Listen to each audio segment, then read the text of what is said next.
Hello बच्चों, मेरी पाठशाला में आपका स्वागत है।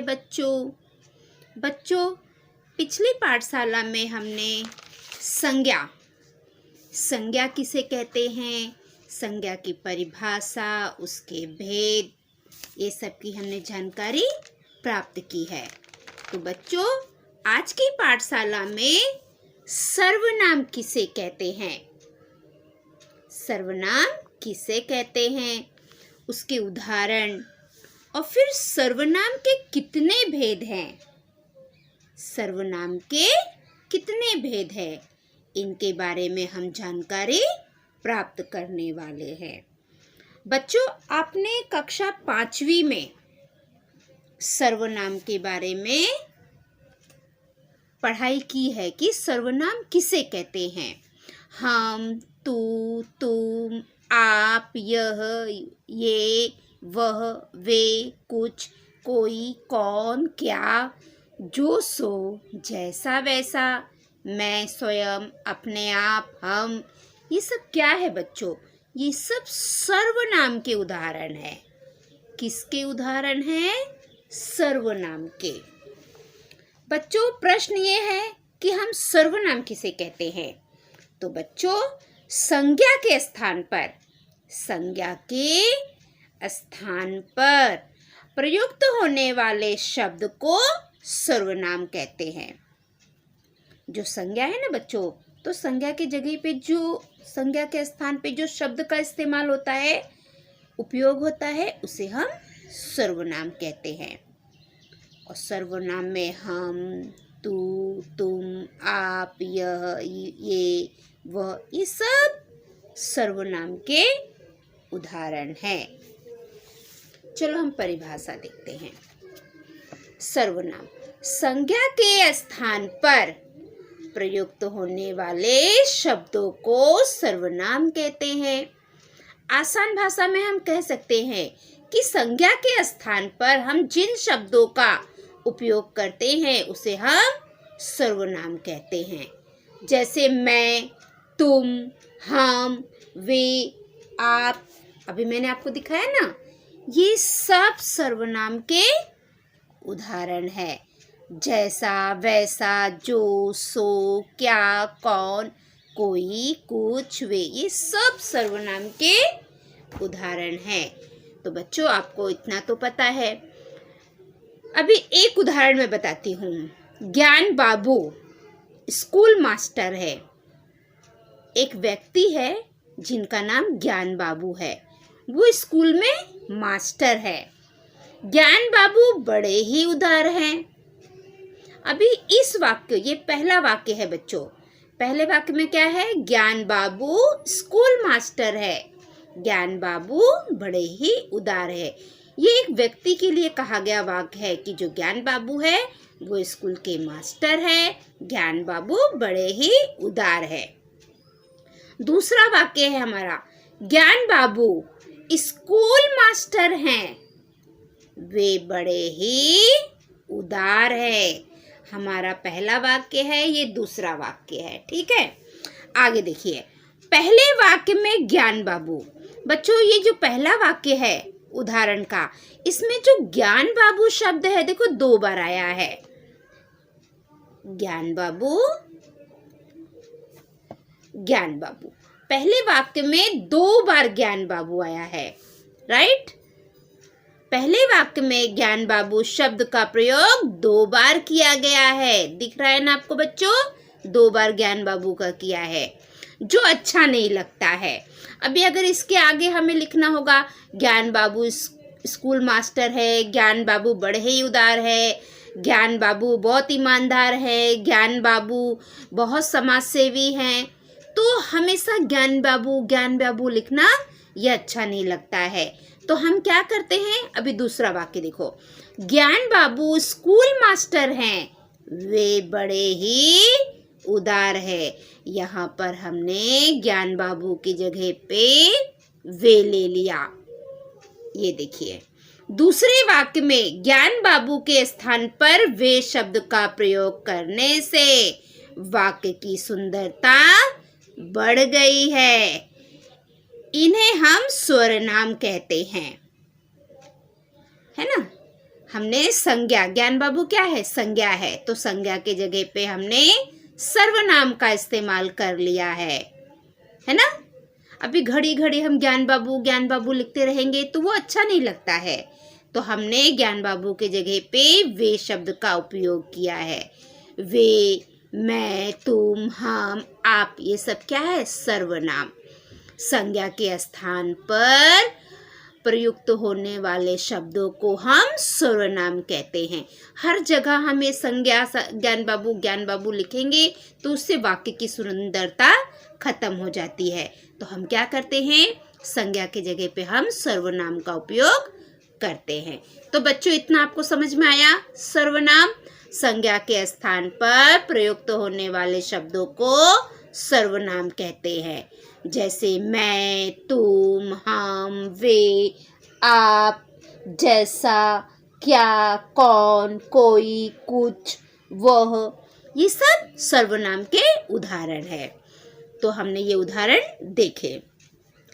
अब इसके बाद बच्चों हम सर्वनाम के भेद देखेंगे कि सर्वनाम के कितने भेद हैं। तो बच्चों सर्वनाम के 6 भेद है। कितने भेद हैं?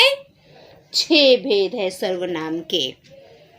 ये देखिए बच्चों, सर्वनाम के 6 भेद है। पुरुषवाचक, पहला भेद है पुरुषवाचक। पुरुषवाचक के भी 3 भेद है बच्चों। ये जो पुरुषवाचक है उसके भी 3 भेद है। पहला है उत्तम पुरुष, दूसरा है मध्यम पुरुष और तीसरा है अन्य पुरुष। तो बच्चों सर्वनाम के 6 भेद हैं। तो पहला भेद है पुरुषवाचक सर्वनाम, और पुरुषवाचक सर्वनाम के भी 3 भेद है, उत्तम पुरुष, मध्यम पुरुष, अन्य पुरुष। फिर उसके बाद दूसरे नंबर पर आता है निश्चयवाचक सर्वनाम। तीसरा भेद है अनिश्चयवाचक सर्वनाम और चौथा भेद है संबंधवाचक सर्वनाम। पांचवा है प्रश्नवाचक सर्वनाम और छठा है निजवाचक सर्वनाम।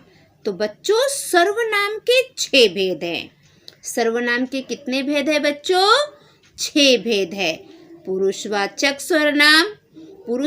सर्वनाम के 3 भेद है, उत्तम पुरुष, मध्यम पुरुष, अन्य पुरुष।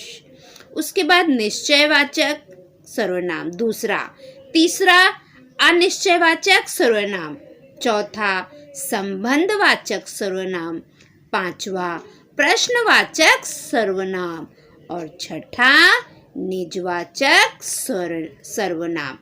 बच्चों ये सर्वनाम के 6 भेद हो गए हैं। अब हम एक एक भेद के बारे में विस्तार से जानकारी प्राप्त करेंगे।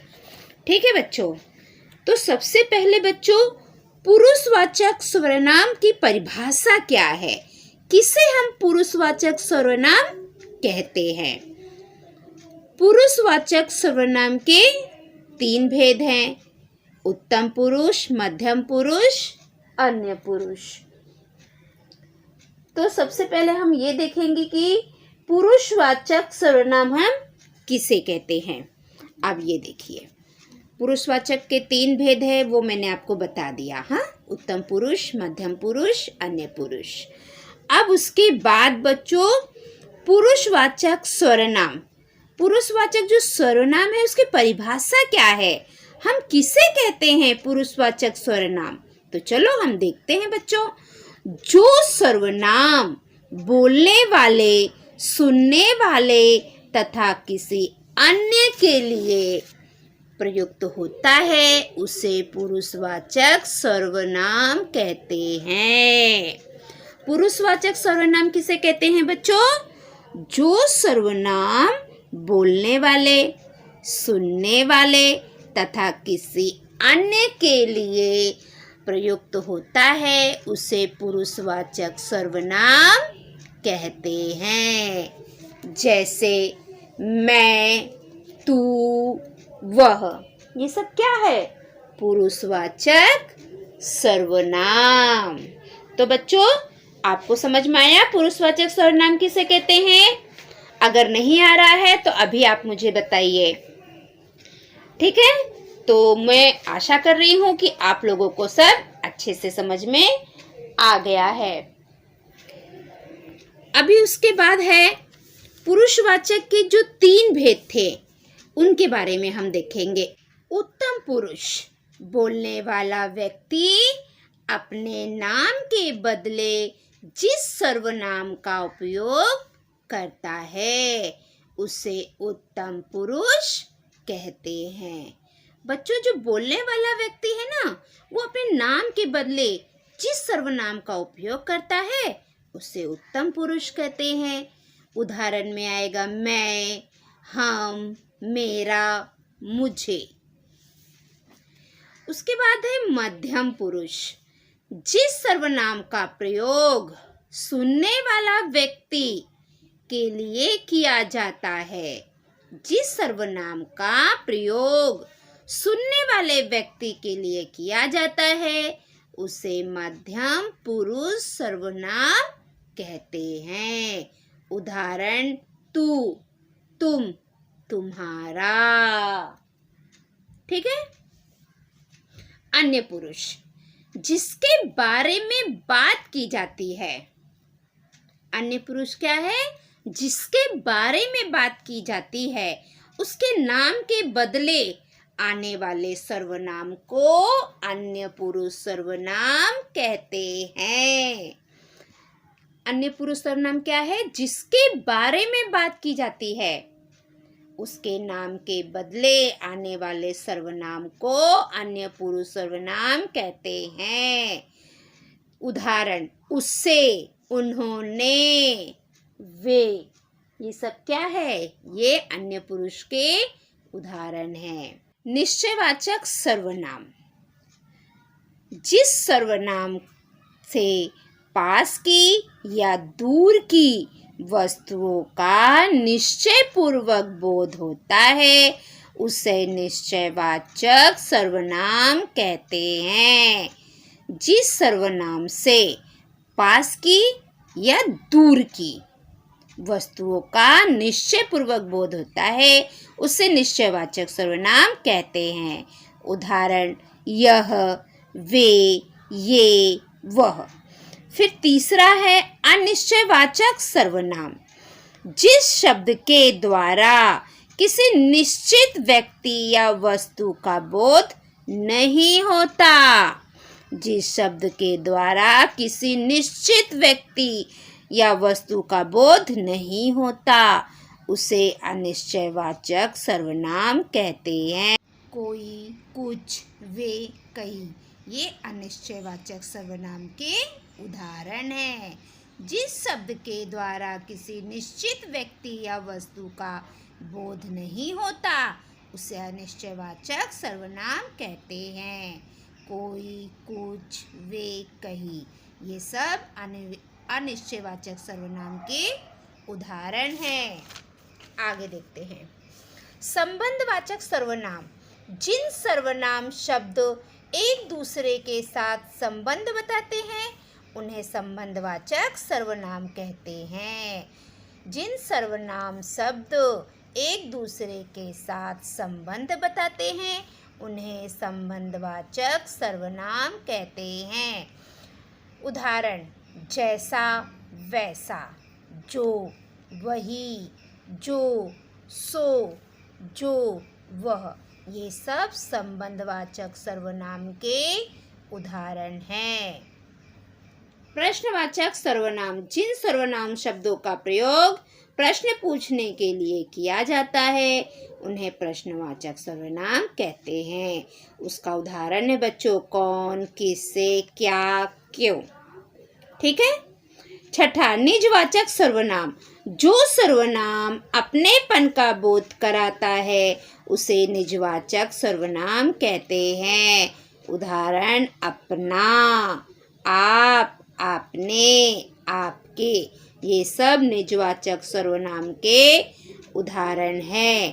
तो बच्चों, आज की पाठशाला हमारे यहाँ पे समाप्त होती है। आज हम पाठशाला में बच्चों हमने क्या क्या सीखा? बच्चों, आज हमने सर्वनाम किसे कहते हैं उसके उदाहरण देखे। फिर सर्वनाम के भेद कितने हैं? पहला है पुरुषवाचक सर्वनाम। पुरुषवाचक सर्वनाम के भी 3 भेद हैं, उत्तम पुरुष, मध्यम पुरुष, अन्य पुरुष। फिर उसके बाद दूसरा सर्वनाम का दूसरा भेद है निश्चयवाचक सर्वनाम। जिन सर्वनाम शब्दों का प्रयोग निश्चयवाचक सर्वनाम के लिए किया जाता है, संबंधवाचक सर्वनाम, पांचवा प्रश्नवाचक सर्वनाम। उदाहरण है बच्चों निजवाचक सर्वनाम। तो बच्चों आज हमने छठा निजवाचक सर्वनाम, जो सर्वनाम अपनेपन का बोध कराता है सभी निजवाचक सर्वनाम कहते हैं। उदाहरण अपना। तो हमारी आज की पाठशाला बच्चों यहीं पर समाप्त होती है। ये सब निजवाचक अगली पाठशाला में हम उदाहरण फिर मिलेंगे। तो बच्चों नए व्याकरण के साथ हमारे यहाँ पे समाप्त होती है। अगर आज हम पाठशाला में बच्चों हमने क्या क्या सीखा, तो आप बच्चों आज हमने सर्वनाम किसे कहते हैं और आपको उदाहरण देखे चाहिए। फिर सर्वनाम के भेद कितने हैं? पहला है पुरुषवाचक सर्वनाम। पुरुषवाचक सर्वनाम के भी 3 भेद हैं। आपकी फरमाइश पुरुष, मध्यम पुरुष, मुझे सर्वनाम की परिभाषा। उसके बाद दूसरा सर्वनाम का दूसरा भेद है निश्चयवाचक सर्वनाम है। तीसरा अनिश्चयवाचक सर्वनाम। चौथा संबंधवाचक सर्वनाम। पांचवा प्रश्नवाचक सर्वनाम। अच्छा लगा तो निजवाचक सर्वनाम। पाठशाला को आज लाइक करें, सब्सक्राइब करें, उसके उदाहरण और उसके भेद शेयर करें और सभी भेद की परिभाषा और उसके उदाहरण हमने। तो बच्चों आप लोग अपनी परीक्षा की तैयारी आज की पाठशाला बच्चों आप सभी यहीं पर समाप्त होती है। शुभकामनाएं। अगली पाठशाला में हम कल फिर मिलेंगे एक नए व्याकरण के साथ। ठीक है बच्चों, अगर आपको कुछ नहीं समझ में आ रहा है तो आप मुझे कमेंट करके पूछ सकते हैं, और आपको कौन सा ग्रामर चाहिए वो भी आप मुझे कमेंट करके बता सकते हैं। तो नीलम मैडम, मैंने आपके लिए सर्वनाम, जैसे आपकी फरमाइश थी कि आप मुझे सर्वनाम की परिभाषा और उसके भेद बताइए, तो मैडम मेरा आज का वीडियो आपके लिए है। आप वीडियो देखिए और मुझे बताइए मेरा वीडियो आपको कैसे लगा। ठीक है मैडम, अगर आपको मेरा वीडियो पसंद आया, अच्छा लगा, तो आप मेरे चैनल को, मेरी पाठशाला को लाइक करें, सब्सक्राइब करें, कमेंट करें और अपने दोस्तों में ज़्यादा से ज़्यादा शेयर करें, ताकि मेरी पाठशाला का लाभ सभी बच्चे ले सके। तो बच्चों आप लोग अपनी परीक्षा की तैयारी अच्छे से करिए। आप सभी बच्चों को मेरी तरफ से शुभकामनाएं। Best of luck. Bye bye बच्चों।